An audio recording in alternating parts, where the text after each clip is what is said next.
in a few weeks' time, we will get another 100,000.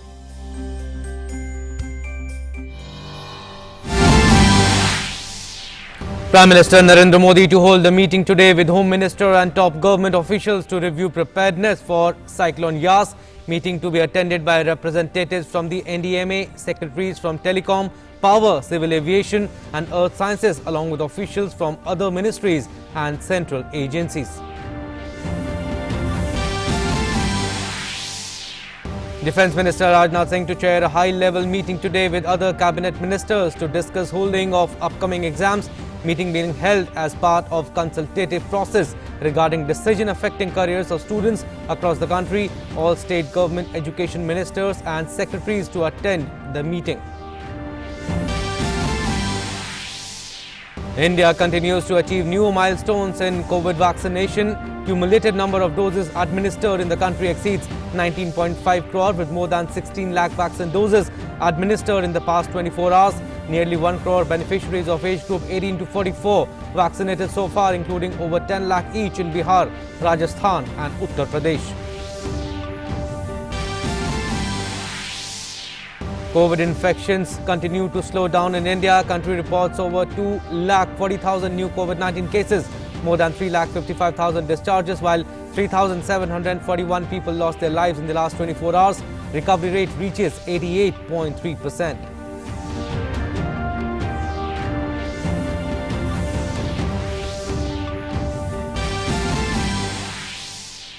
More states, including Bihar and Chhattisgarh, declared mucormycosis a notified disease under Epidemic Act 1897. Centre continues to proactively make all-round efforts to ramp up supply and availability of amphotericin B antifungal drug for treatment of black fungus disease. UP, Jammu and Kashmir and Tamil Nadu extend curfews to curb COVID infections.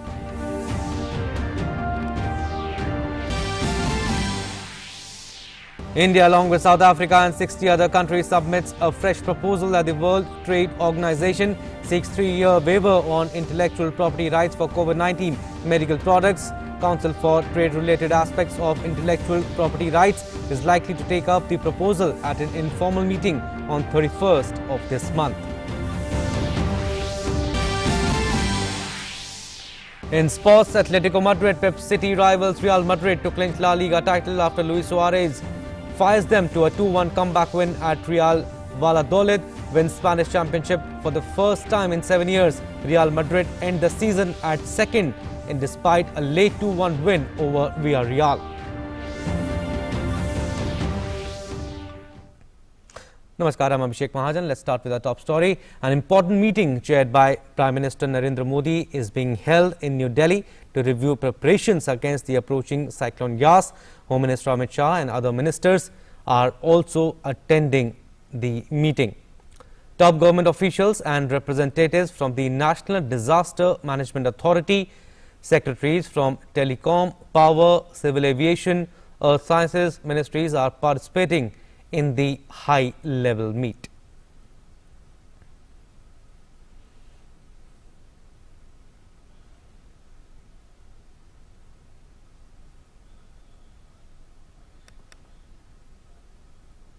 Right, my colleague Arun Sharma is joining us to give us more information on this. Arun, PM is holding a meeting with top government officials and NDMA secretaries from Telecom, Civil Aviation are also present in the meeting. Very important meeting as far as the preparations are concerned.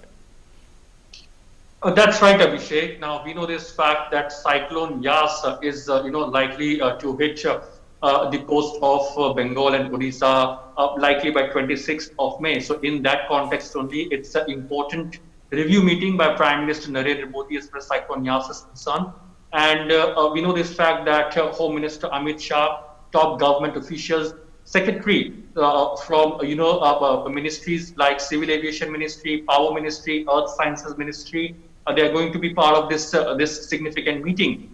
We also know this fact that as far as cyclone YAAS is concerned, the NDRF, the NDMA, they are already on front foot, and the army yesterday clearly said this thing that they are already on standby and they have already deployed columns as far as West Bengal and Odisha is concerned. Importantly, that Indian Air Force has so far, has airlifted more than 600 NDRF personnel to West Bengal and Odisha, and more than 50 tons of the equipments and equipments of the NDRF for the rescue purposes, for the evacuation purposes, are also being transported by the Indian Air Force as of now. So now the idea is that all the central and the state response teams are already on the standby as far as the cyclone YAAS is concerned, and Prime Minister Narendra Modi is going to review this entire situation of cyclone YAAS. Now, just to rewind one more important thing, last year in 2020, cyclone Amphan that did hit West Bengal and Odisha. It was a similar time of the month of May. At that time also, Prime Minister Narendra Modi also did an aerial survey last year during the cyclone Amphan when it hit West Bengal and Odisha. And Prime Minister Narendra Modi at that time also announced a financial aid of 500 crore rupees. But yes, India as of now is currently, is having a dual challenge.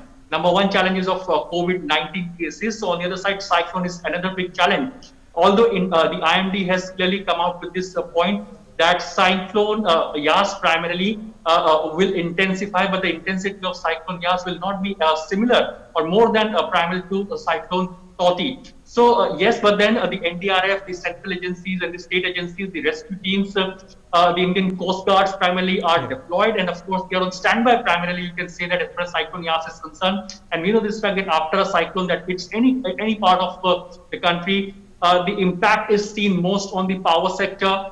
The civil aviation, the flights gets cancelled. The transportation gets hit. The roads primarily, gets a major hit because the trees that fall on the roads, so that disrupts the traffic movement. So all these things happens after the cyclone hits these coastal areas. So in that context, Prime Minister Narendra Modi is reviewing the situation, that what is the preparedness of various central and state agencies as far as cyclone YAAS is concerned, what more needs to be done, and what can be the intensity, and as far as the intensity is concerned, what is the preparedness of all these central and state agencies.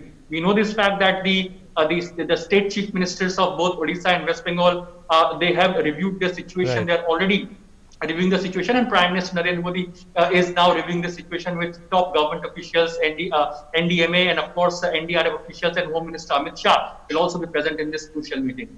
Absolutely, meeting is being held to review the preparedness, and like Arun said, Chief Minister of West Bengal Mamata Banerjee and Chief Minister of Odisha Naveen Patnaik, they have already reviewed the situation. And also, Arun, since you talk about Cyclone Taukte, we all know what happened during Cyclone Taukte. ONGC is one of the examples. Very important meeting in that aspect too, so that everything is put in place beforehand and a loss of lives can be avoided. Absolutely, and Abhishek, as I mentioned earlier, that India is facing this this double-edged sword of cyclone on one side and COVID-19 cases on another side. Last year also we have witnessed the same thing in the month of May, cyclone Amphan that hit West Bengal and Odisha at the time when the nation was fighting against COVID-19. The cyclone primarily, it's a double whammy for any kind of government, be it the state government, the central government, of course, for all the rescue teams, the central and the state rescue teams. So it's a challenging situation out there. But yes, one should not forget this fact that preparedness can play an important role as far as savings of life is concerned. The NDMA, the NDRF, the personnel of NDRF are already being deployed. The Indian Air Force, has so far from 21st of May till now has airlifted more than 600 NDRF personnel to West Bengal and Odisha. They are on standby. Close to 60 tons of equipments required by the NDRF for the rescue purposes. That has also been airlifted by Indian Air Force as of now. So this shows that the government is already on front foot as far as the preparations are concerned. And till 26th of May, we know this fact that IMD has clearly mentioned this point, that by 26th of May, this could hit, after intensifying, it could hit the West Bengal and of course Odisha. So in that context, not the first and foremost priority of the government is to save lives. Number two, the low-lying areas, that remains the major cause of concern. So gradually the low-lying areas will also be evacuated as far as the situation is there in West Bengal and Odisha. Third, the fishermen who are venturing, this has been, a message has been passed on. The advisory has come out as far as the fishermen who are already venturing out into the see the Bay of Bengal, they should either return back if in case they've already ventured out, or they should, they should not go into the deep sea as of now. As far as the fishermen is concerned, the government is, clearly communicating it to all the central and the state authorities are communicating it to all as far as various advisories and guidance is concerned. So on the other side, as far as power sector is concerned, the highways or the roads sector is concerned, right. Over there, primarily, the government is ensuring that what preparations can be done. So, if in case the after effect of the cyclone, that can be tackled, very importantly. Absolutely, PM holds a very, very important meeting. Thank you, Arun. Thank you for giving us your vital inputs. Moving further, the National Crisis Management Committee met on Saturday to review the preparedness of central and state governments to deal with cyclonic storm YAAS in the Bay of Bengal. Cabinet Secretary Rajiv Gauba chaired the meeting. The Director General of the India Met Department briefed the committee.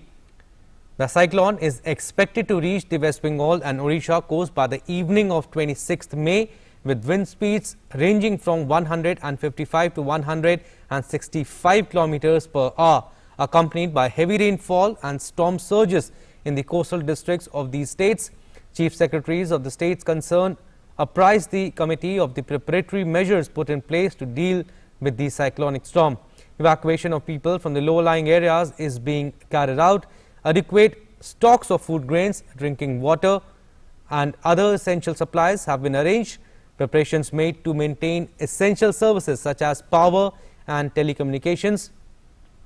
NDRF has deployed or made available 65 of its teams and 20 more teams are on standby. Also, rescue and relief teams of the Army, Navy and Coast Guard along with ships and aircraft have also been deployed. Necessary arrangements are being made to ensure uninterrupted functioning of hospitals and COVID-19 care centers, along with ensuring generation and supply of oxygen to COVID-19 facilities across the country. Cabinet Secretary Gauba stressed that all measures should be taken in a timely manner so that loss of lives and destruction of property is minimized. He emphasized on the early evacuation of people from the areas likely to be affected by the cyclone, along with ensuring the return of all boats or vessels to the shores so that there is zero loss of life. He also said preparatory arrangements should be made to restore power, telecom and other important services. He directed the agencies concerned to work in close coordination and extend all requisite assistance to states and union territories. And the IMD has meanwhile informed that cyclone YAAS is likely to intensify into a very severe cyclonic storm and cross the Odisha and the West Bengal coast on Wednesday. IMD said a low pressure area has formed over the east central Bay of Bengal and the adjoining North Andaman Sea on Saturday. The agency added that it is very likely to cross West Bengal and the adjoining North Odisha and Bangladesh coast around the evening of the 26th. Meanwhile, the NDRF, Indian Navy, Coast Guard and the West Bengal State Administration have been working in close coordination to ramp up the preparedness. Fishermen in West Bengal have been advised not to venture out in the sea from May 23rd. Condition is that yesterday's low pressure area has more marked and become a layover as a well marked low pressure area over east central Bay of Bengal. And we are expecting it will be become a depression by next 12 hours. And as for the earlier prediction, we are continuing with the statement, and by tomorrow, that is on 24th, it will be going to a cyclonic storm. And because of this cyclonic storm, we are expecting North Odisha will be get impacted most, particularly Mayurbhanj, Bhadrak and Baleswar. These are the three districts we are expecting they are going to be affected more. Right, my colleague Tapas Bhattacharya joins me to talk more on this. Good morning, Tapas. This will be the second cyclone in less than 2 weeks that will hit India, and another cyclone is expected to hit the eastern coast of India by May 26th, and it is likely to intensify into a very severe cyclonic storm. We want to know from you what all areas need to be on high alert. Right. So as of now, let me put it this way: this is not a new phenomena. Abhishek, this particular time of the year when the monsoon is about to turn up, this is the time when most of the cyclonic pressure or cyclonic circulation takes place. And the last year also we have seen, in fact, if you take a close look at the overall, if you take a close look at the years before also, this is the time along with September, October, then another period that happens where cyclones actually strikes the eastern coast, especially in the Bay of Bengal region.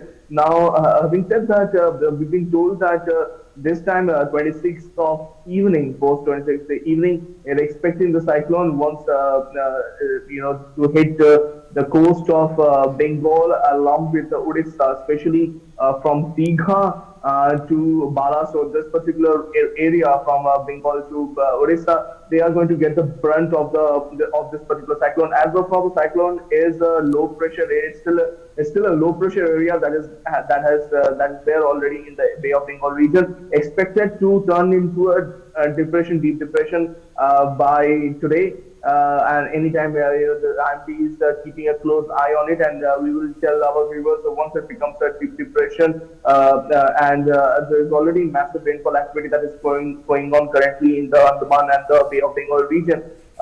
It is expected that in the next 24 hours this will become a cyclone, and then its name will come to YAAS, and that further in the next after another 24 hours, it is expected to turn into a extreme severe category. Now, having said all that, the administration, both the state as well as the central government, are leaving no stone unturned to make sure that no untoward incident takes place. In fact, NDRF team have been lifted as we speak from Indian Air Force planes, and they will be put in places like Bengal as well as in Odisha, and they will be coordinating closely with both ODRF along with the Bengal's relief department. The idea is to make sure that people who are staying in the low-lying area, especially in the coastal region that we just spoke about, Bhadrak, Balasore, Mayurbhanj, and the places of near Tikha and other coastal areas, they need to evacuate them. And also, as of now, there is a warning has been issued, yellow warning has been issued by the Odisha government for Odisha IMD for people who are staying in the nearby areas, and it is expected by 26 that warning will turn into an orange warning. Abhishek. Okay, so it is likely to hit Odisha and West Bengal on Wednesday evening. That's what Tapas is saying. Thank you, Tapas, for giving us your vital inputs. Moving further, a high-level meeting of state and union territory education ministers, education secretaries, chairpersons of State Examination Board, as well as other stakeholders will be held virtually today. It will discuss the proposal for the conduct of Class 12 board examination and entrance tests for professional courses. Defence Minister Rajnath Singh will chair the meeting.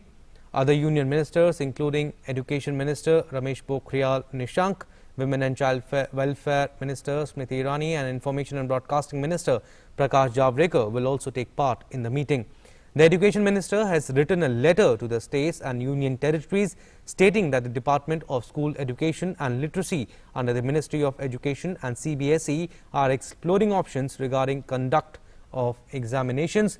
It will be done keeping in mind the safety and security of students and the teachers. The Department of Higher Education is also deliberating upon the finalization of the dates of examinations for institutions of higher learning. The letter noted that COVID-19 pandemic has affected various areas, including the education sector, particularly the board exam and entrance exam for professional courses. Owing to the prevailing situation, almost all state education boards, the CBSE and ICSE, have postponed their Class 12 exams this year. Also, the National Testing Agency and other national exam conducting agencies have postponed entrance tests for admissions to professional courses. Well, talking about COVID now, India's daily recoveries continue to outnumber the daily new cases for the 10th consecutive day. 3,55,102 recoveries were registered in the last 24 hours. India's cumulative recoveries have reached 2,34,25,467 today. The national recovery rate has grown further to touch 88.30%. And another positive development, India has recorded less than 3 lakh daily new cases for 7 consecutive days now. 2,40,842 daily new cases were registered in the last 24 hours. And on the other hand, India's total active caseload has decreased to 28,05,399 today. It now comprises 10.57% of the country's total positive cases.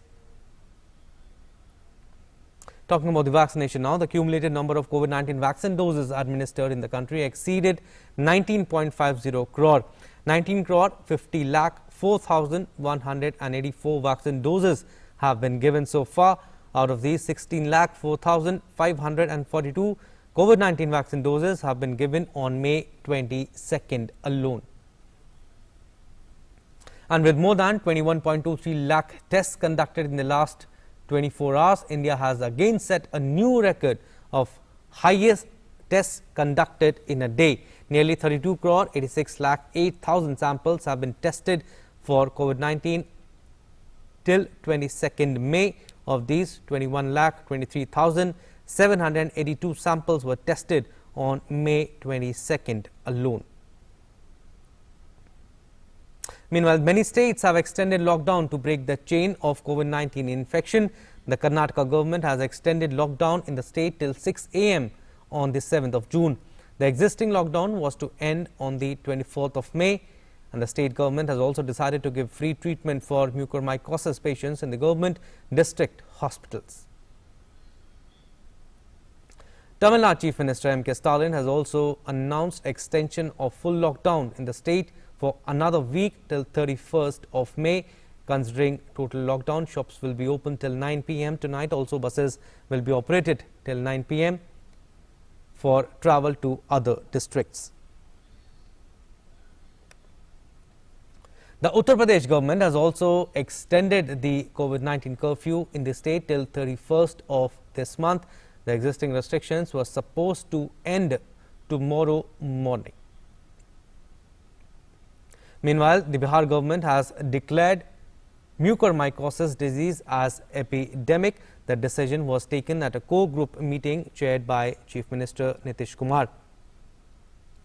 The mucormycosis disease, also known as black fungus, has been declared an epidemic under the Epidemic Disease Act 1857. Under this act, government and private hospitals will have to inform the health department through a civil surgeon. The state government has made special arrangements at 4 hospitals in Patna, including AIMS, PMCH, IGIMS and NMCH. In all, 174 cases of black fungus have so far been reported from different parts of the state. The Chief Minister said patients will get free medicine for black fungus. India, South Africa and 60 other countries have sought a 3-year waiver or intellectual property rights for COVID-19 medical products at the World Trade Organization. A fresh proposal submitted by these countries also has a provision to review the duration annually. The fresh proposal focuses on health products and technologies and sets the stage for discussions on specifics. Council for Trade-related aspects of intellectual property rights is likely to take up the new proposal at an informal meeting on 31st of this month. The duration of the waiver has to be practical for manufacturing to be feasible and viable, the co-sponsor said in the revised proposal submitted to the WTO on Friday. The revised proposal aims to increase global access to several crucial medical products to help countries more effectively tackle the contagious virus with affordable and accessible tools. It also takes into account the discussions and feedback received from others with the aim to progress to text-based discussions.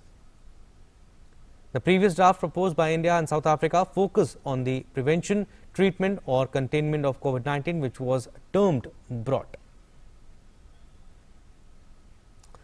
Moving on to our next story now, wrestler Sushil Kumar, the 2-time Olympic medalist, was arrested from Delhi this morning in connection with the murder of a fellow wrestler. Sushil was arrested with a co-accused by a special cell of Delhi police from Mundka area in the national capital.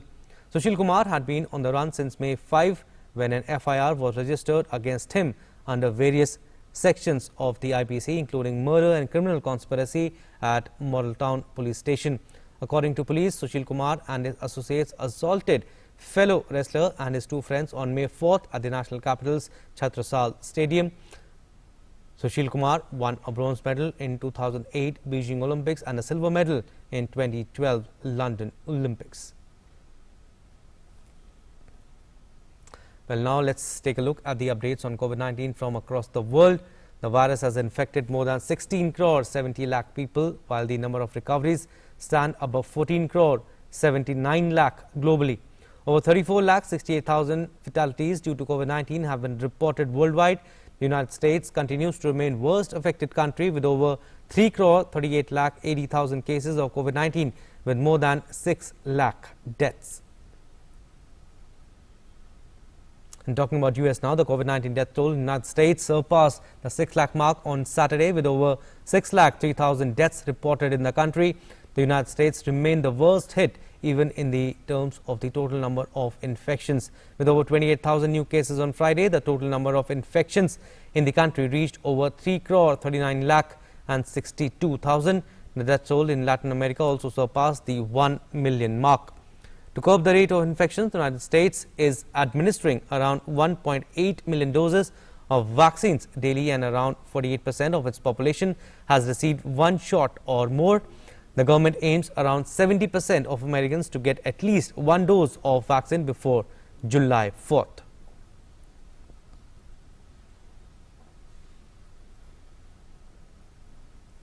Billionaire Richard Branson's space tourism firm Virgin Galactic completed its third successful space flight. Virgin Galactic has 600 customers signed up to fly to the edge of space for $250,000 a ticket. Passengers who have signed up for the suborbital flight aboard the air-launched plane VSS Unity will step into 6 tailored teal-colored seats and peer out of the cabin's 12 circular windows as they ascend some 60 miles above Earth.